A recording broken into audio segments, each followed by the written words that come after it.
Steve, one of the craziest things that happens when we teach physics that has some astronomy associated with it, such as the unit dealing with planets and gravity and all that stuff, is that a lot of students always ask the one question. The one question. The one question. Okay. Why are planets? Well, they're not flat. No, we're not going to, just don't even start, Steve. Why are planets Round. round? That actually comes up quite often. And there's many different perspectives on the way you can look at that. But today's Astrofiles is actually going to delve into kind of a unique approach dealing with mountains. So, why are planets round? So check this out.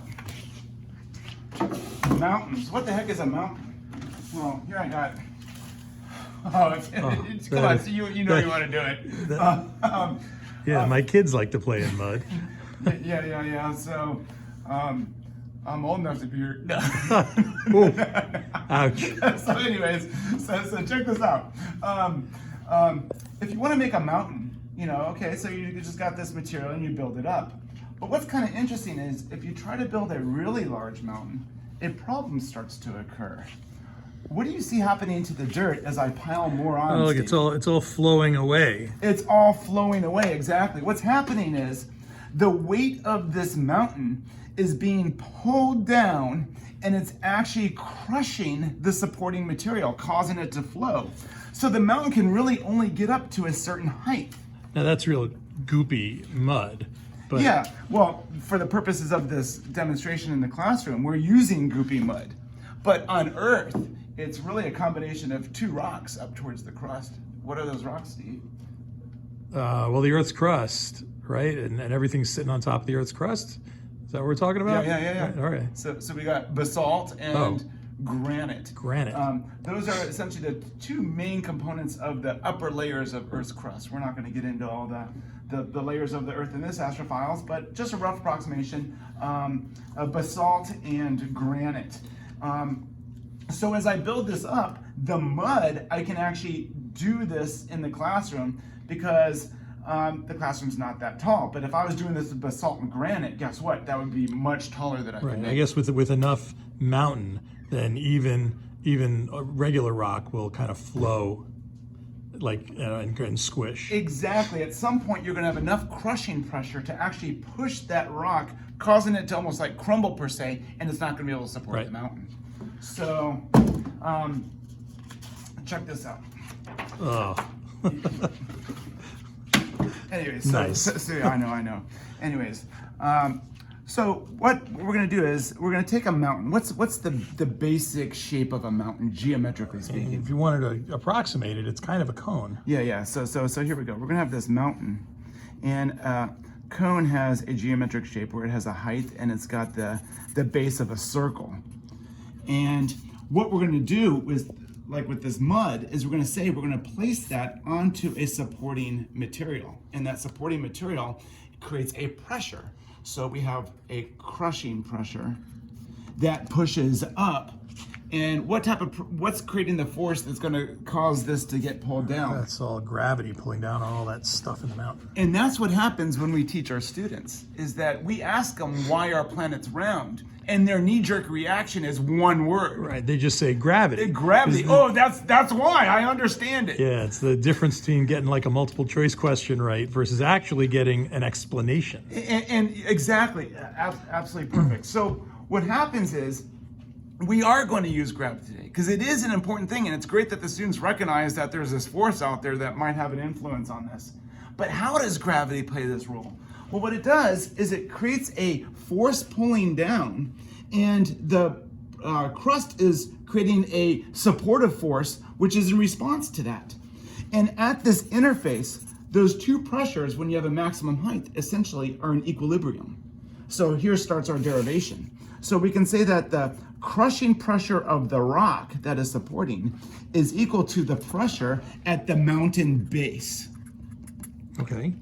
So we'll keep the pressure rock on its own right now. We'll just call this pressure rock. Okay, we'll keep it a pressure rock is equal to, well, pressure is a force over an area. And the force that's being pulled down, that's going to equal this rock pressure going up, Oh, that's your force of gravity. there is our force of gravity. Not the answer to the entire thing, but something that we're going to use. So before we come back to this force of gravity, let's talk about this mountain. This mountain is actually on a planet. And we can think of this as two separate objects. Let's call this little m the mass of the planet. And the other object, of course, is... So little m is the mountain. The little m is the mountain, the mass of the mountain.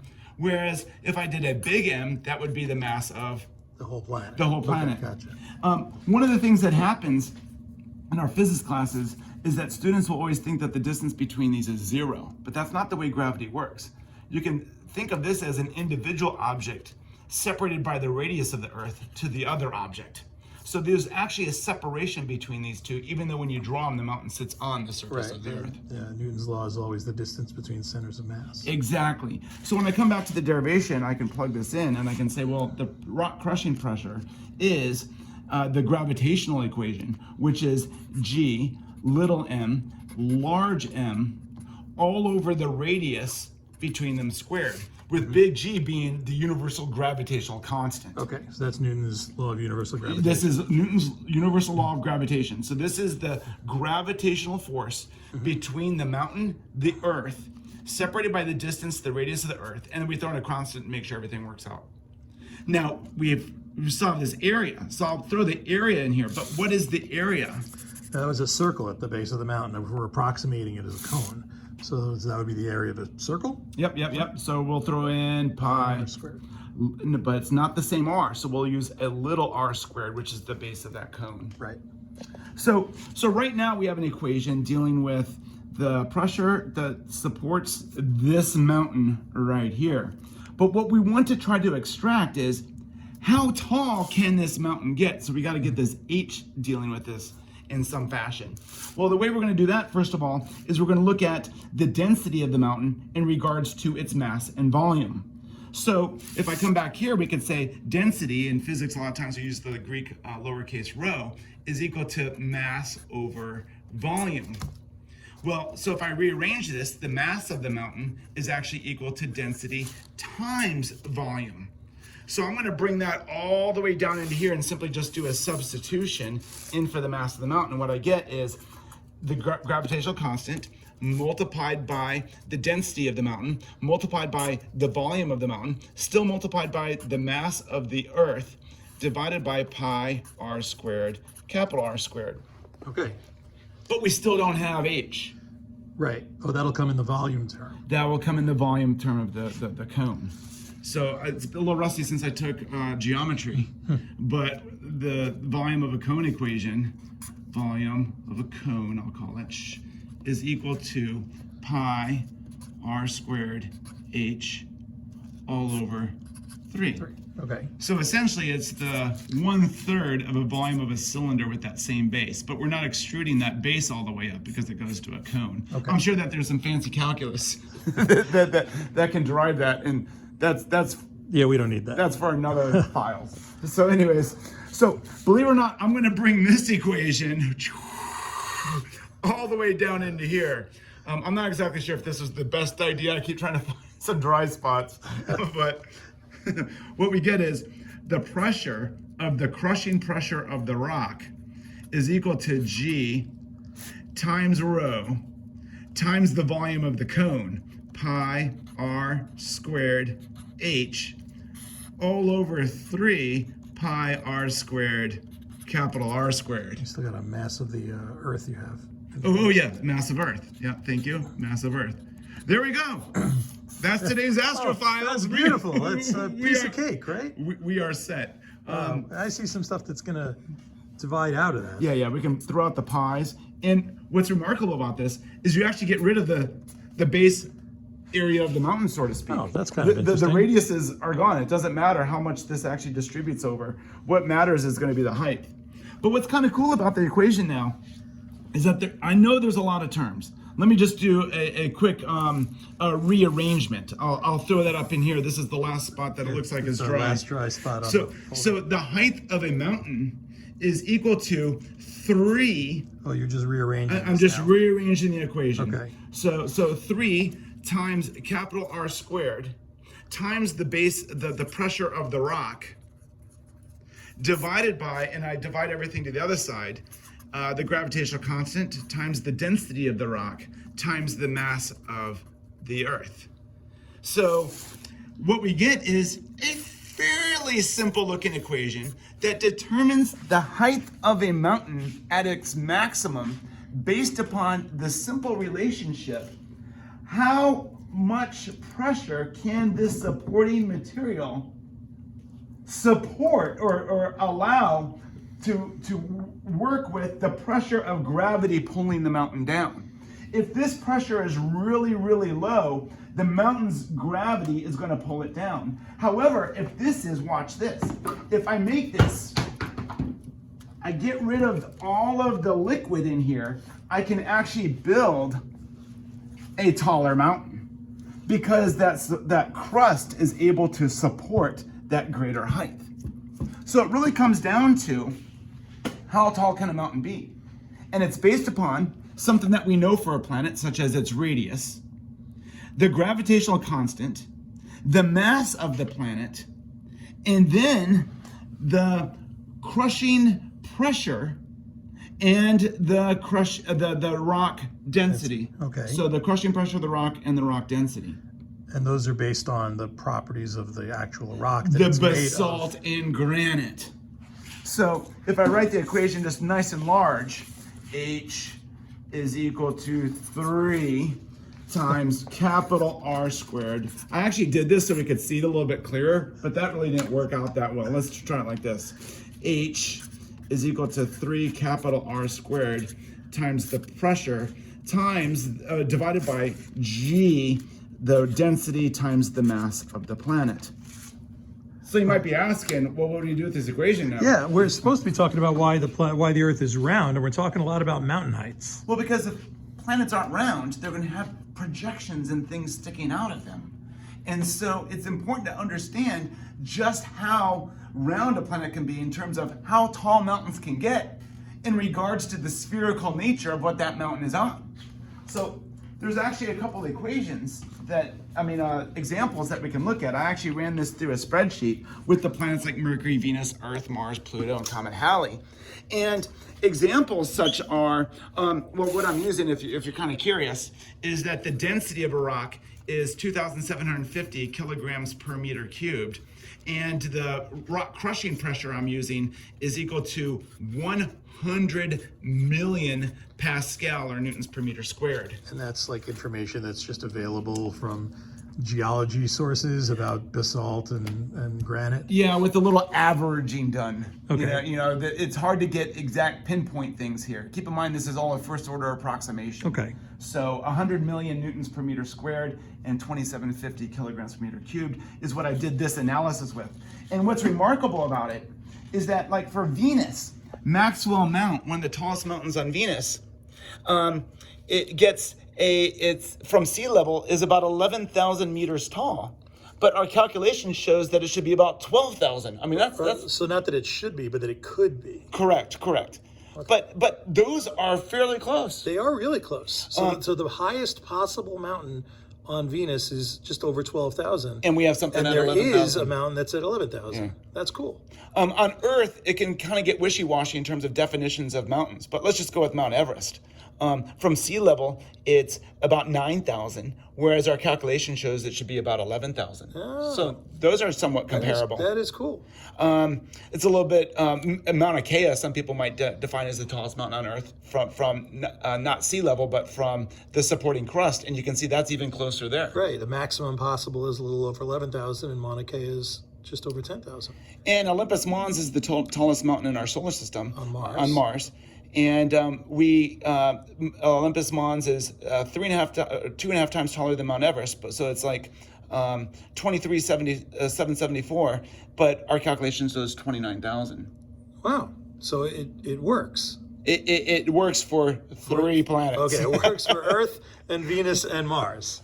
So, what are the other terrestrial bodies of interest that you might have in regards to our solar system? Mercury. Okay. The tallest mountain is called Calporus, and it is 3,000 meters. But Mercury, according to this calculation, should do 10 times that height, almost 30,000 meters. Oh, so it doesn't work. Well, and so why would it not work? Well, there are typical reasons in science why things might not work that you calculate. Any ideas? So what's different about Mercury? That it's small? Okay, so it is small, so maybe the equation as you go towards a limit kind of breaks down. The interior of Mercury is a little bit different. It's got a very large core to volume ratio, so that might have something to do with it. Or it just might be, there's just not a mountain that's tall enough to meet the limit that we calculated. Right. I guess, you have to look at the forces on planets that create these mountains. Exactly. And maybe Mercury just doesn't have that going on. Yep. So similar situation with Pluto. But one thing that I have my students do is I have them calculate something much smaller, like Comet Halley. Comet Halley is only like 12 by 8 kilometers. That's super small compared to these other objects. But look at the mountain height that it can do. It can have an 18 million meter mountain. Is that 8 million? Yeah. 18 million meter mountain on something so small. That's much bigger than the object itself. But it provides an interesting dynamic to talk about. Why could you have such a large mountain? Well, maybe you have very small gravity. Right. But why do you have so much small gravity? Because the object is small, but it can't make a mountain that big. So what's kind of neat about this, when the equation really breaks down, it leads to other scenarios, such as, well, I said it earlier, Comet Halley is irregular shaped. It does not have enough gravity to pull itself into that round ball, creating what astronomers and physicists would call hydrostatic equilibrium. So it's kind of neat that if you do a calculation and you get these extreme situations, it either leads to things to either talk about, such as the case of Pluto and Mercury, or it tells you that the object is likely just irregular shaped. It doesn't meet the criteria that we set up to do this equation. That's cool. Interesting. Another last way to kind of look at this is I'm going to draw a spherical mountain here. I mean a planet. So check out this spherical planet. I know you said it's been a while since your last geometry class, but not a sphere. That is a spherical planet. Oh, a spherical star. Oh, wait. Oh, yes. Check it out. It is a spherical object that has 8 very large mountains. So if we look at it just a cross section, notice I get this circle with 8 extremely large mountains. Oh, I see. You can see that the percent of this mountain height is actually quite large or significant compared to the planet diameter. Right. When we did these calculations here, Mount Everest and Mauna Kea and these objects are typically less than 1% of the diameter of the planet. That's very round at their maximum. So even though Earth does have this topography of various altitudes in terms of mountains and valleys and such, that topography is less than 1% of the diameter of the planet. But in a drawing like this, if it was a cubical planet, it was really a spherical planet with a much larger percent mountain height. And what happens here, gravity, what every student's going to say, pulls that down because the surface cannot support it. So the mountain height reduces, and then the valley in between increases, and it eventually forms hydrostatic equilibrium. Oh, so planets are round just because they can't support shapes that deviate from the roundness, because they just squish down into the planet. Yeah, and I always thought that was kind of a unique way to look at this. Yeah, it is an interesting way Why to are look at planets it. and stars round? Well, you got to look at mountain heights. So keep in mind, as the universe is expanding, also is your mind.